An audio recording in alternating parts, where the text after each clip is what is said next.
Hôm nay mình chia sẻ hai cái cách tráng bánh ướt và bánh cuốn bằng nồi hơi nước và bằng chảo.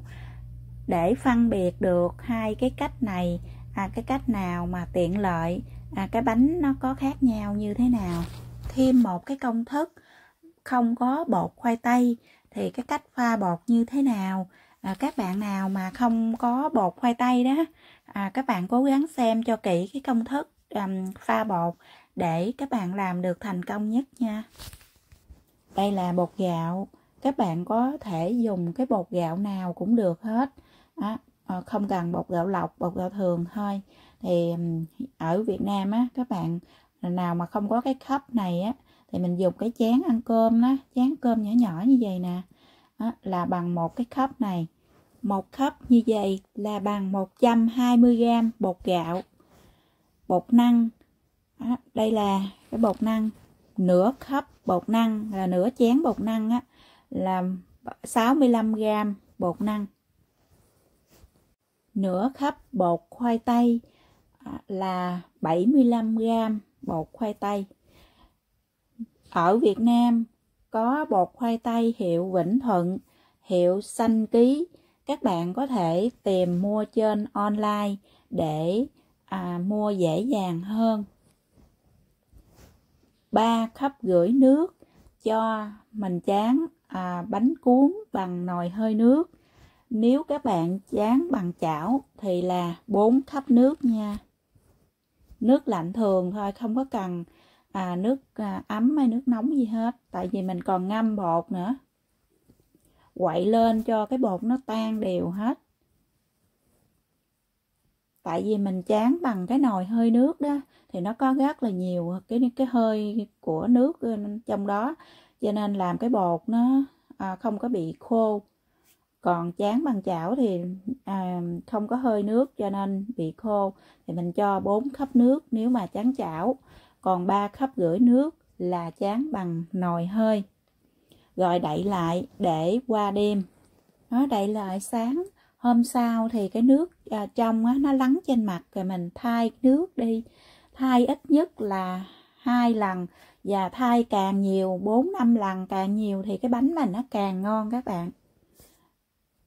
Rồi đây là cái cách pha bột nếu mà các bạn nào không có bột khoai tây nha.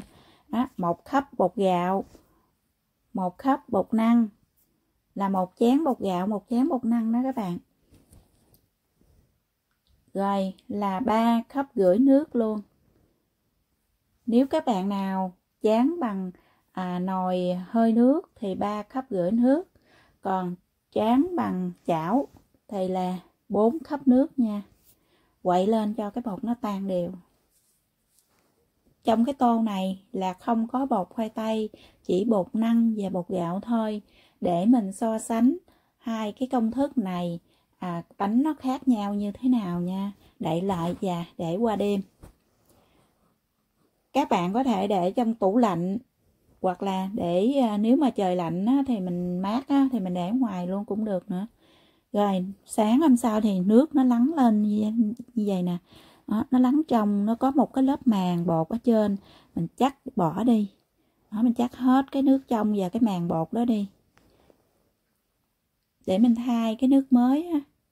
Thì các bạn nhớ là chắc vô cái thau hoặc cái tô để giữ lại cái phần nước này, để mình đông cái phần nước mình chắc ra bao nhiêu thì một lát nữa mình đổ cái phần nước mới vào bấy nhiêu, để không có bị quên mình chắc vô cái tô như vậy mình không có quên được. Đó, mình chắc cái nước cũ ra bao nhiêu thì mình thay cái nước mới lại bấy nhiêu. Và các bạn chắc nước như vậy, thay nước như vậy đó, khoảng chừng 3-4 lần nha. 2 lần là ít nhất là 2 lần nếu không có thời gian. Còn có thời gian nhiều thì chắc như vậy là khoảng 3-4 lần. Càng nhiều lần thì mình thay nước càng nhiều lần, cái bánh mình nó càng ngon, càng bóng mượt. Để tủ lạnh qua ngày hôm sau, bánh vẫn mềm, vẫn dẻo, không có bị khô, bị cứng gì hết. Cái cách thay nước bột này, mình tráng chảo hay là tráng bằng nồi hơi nước, cũng cái bánh đều ngon hết, không có bị khô bánh. Và bóng mượt nữa, cái bánh nó bóng mượt nữa. Đó, mình quậy ra, quậy cho cái bột nó tan lên, nó tan đều ra. Xong rồi mình để đó khoảng chừng nửa tiếng đồng hồ, quay lại thì cái bột nó lắng xuống rồi, mình thay nước lần nữa nha. Mình đi làm cái nhân, đây là con ruốc. Các bạn làm cái bánh ướt á, mình rắc một ít con ruốc này lên để cho cái bánh nó thơm, nó ngon lắm. Thịt heo xay thì 200g thịt heo xay thôi, 50g củ hành, khoảng củ hành nhỏ nhỏ, 25g nấm mèo ngâm nở rồi sắc nhỏ. Rồi mình làm một ít dầu hành để mình cho vào trong cái bánh ướt mà có con ruốc đó. Mình cho cái mỡ hành, cái dầu hành lên để cho nó thơm á. Mình cho 2 muỗng canh cái dầu hành này vào trong cái chảo, cái nồi để mình xào con ruốc. Thì khoảng chừng nửa muỗng cà phê bột ớt á, màu á, hoặc là bột hạt điều màu á, để mình xào cái con ruốc này cho nó thơm á. Rồi khô vậy là được rồi. 2 muỗng canh dầu ăn. Rồi mình cho cái thịt để mình xào. Thì trước khi mình xào mình cho vào trong thịt khoảng chừng 1 muỗng cà phê cái bột bắp, để cho cái thịt khi mà mình xào lên á, nó không có bị chảy nước. Thứ hai nữa là cái thịt nó mềm, nó không có bị khô. Rồi mình cho củ hành nè vào trong cái nồi luôn. Mình xào củ hành sơ sơ cho nó thơm lên thôi. Rồi mình cho thịt vào, cho 1 muỗng cà phê đường. Rồi khi mà cái thịt nó săn lại, mình cho 1 muỗng canh nước mắm. Xào cái thịt cho thiệt là chín để bánh cuốn của mình nó không có bị hư. Mình để lâu nó không có bị hư á. Nó xào cho kỹ một chút, không có ra nước nè các bạn. Mình cho chút xíu bột bắp thôi là cái thịt nó không có ra nước, nhân nó không có bị chảy nước. Mình cho nấm mèo vào, thịt chín rồi cho khoảng chừng 1 muỗng cà phê tiêu. Nếu các bạn nào mà không có muốn cái bột mà nó lắng ở dưới đáy đó, thì mình thay nước cái lần cuối cùng đó, mình cho nước nóng thôi nha, không có nước sôi, nước chỉ nóng thôi, thì cái bột nó không lắng ở dưới đáy. Mình cho chút xíu muối, khoảng chừng 1/3 muỗng cà phê muối thôi. Rồi 4 muỗng canh dầu ăn. Đó, quậy lên để cái bột nó lon đều, nó lõn ra, nó không bị đóng ở dưới đáy. Trước khi mình tráng thì mình xịt dầu thôi vào cái khuôn. Cái cách này, cái cách các bạn dùng cái khuôn mà chống dính nè, cái khuôn mình thường hấp bánh á, nướng bánh á, sẽ thành công hơn là mình làm cái miếng vải. Nếu các bạn nào mà đã từng làm miếng vải rồi, từng nấu ăn giỏi rồi á, thì các bạn làm miếng vải rất là dễ lấy. Nhưng mà có nhiều em nhỏ đó mới học nấu ăn đó, các em không có thể nào mà làm được bằng miếng vải, rất là dễ thất bại. Còn tráng bằng cái khuôn này nè, cái khuôn chống dính nè, mình để mình nướng bánh á, thì thành công rất là dễ dàng, không có ai mà thất bại hết trơn, người nào cũng thành công hết, tráng bằng cái khuôn này. Đó, mình đậy lại rồi mình để chừng 40 giây 50 giây là cái bánh nó chín rồi. Đó, bên kia mình cuốn cái bánh kia xong là mình lấy cái bánh này ra liền. Các bạn đừng có làm miếng vải là thất bại liền luôn, lấy ra không, rất là khó mà lại lâu nữa. Mà tráng bằng cái miếng vải đó là các bạn tráng phải dày, cái bánh dày thì mới lấy ra được. Tráng bằng cái mỏng dánh như vậy là không bao giờ mà lấy ra được trên cái miếng vải được. Đó, dùng cái cây silicone này, mình để mình mỏng mỏng đó, thì mình để mình cuốn lại cho nó dễ. Đó, như vậy là xong cái bánh rồi, quá là ngon luôn các bạn, nó mềm mịn mượt, bóng mượt luôn.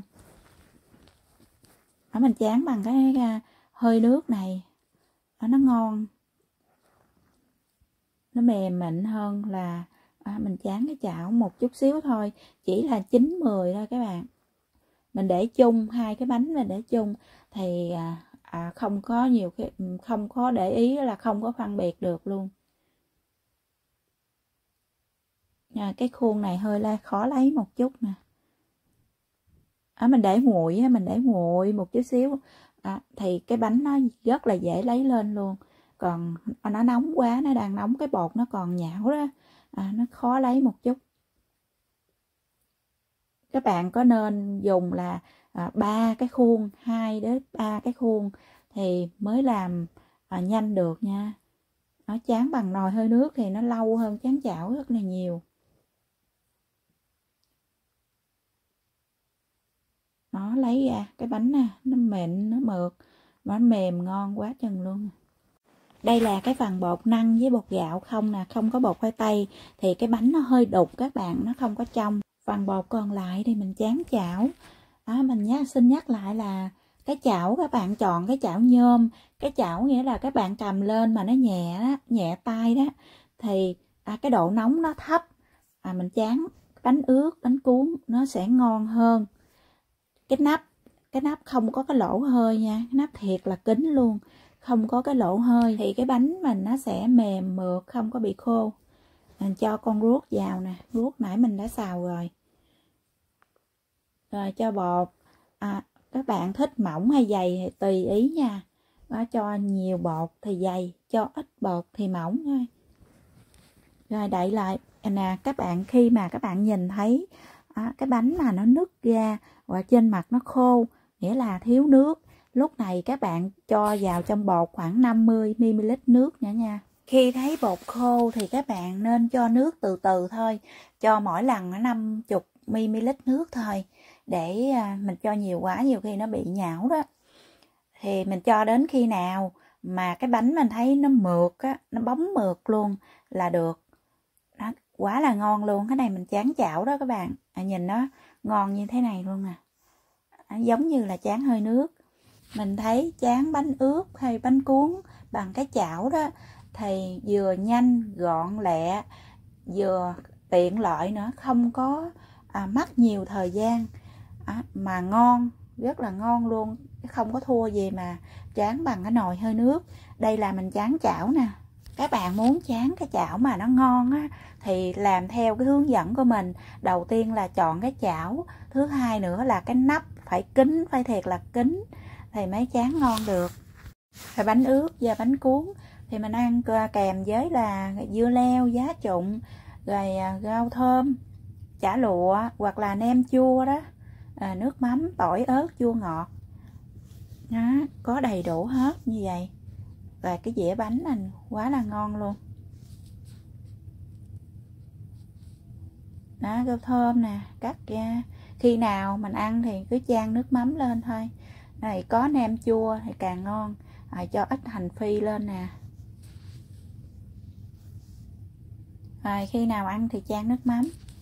Món bánh ướt và bánh cuốn của mình hôm nay đã xong rồi. Chúc các bạn thành công. Hẹn gặp lại các bạn video tiếp theo.